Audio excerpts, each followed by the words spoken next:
सब कैसे हैं? उम्मीद करती हूँ आप सब खैरियत से होंगे।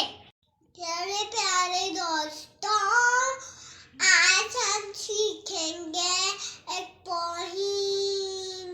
एक था तीतर, एक पट्टे, लल्ले में थे दोनों शेर, लड़ते लड़ते हो गए गुम, एक ही चोंच और एक ही दुम।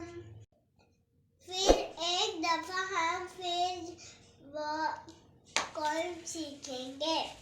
एक था टीटर एक पटेर, लड़ने में थे दोनों शेर, लड़ते लड़ते हो गए गुम, एक ही चोंच और एक ही दुम।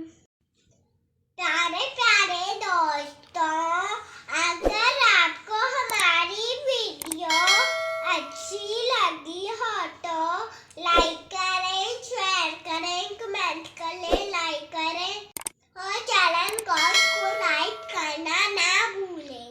मिलेंगे अगली वीडियो में, तब तक के लिए अल्लाह हाफिज़।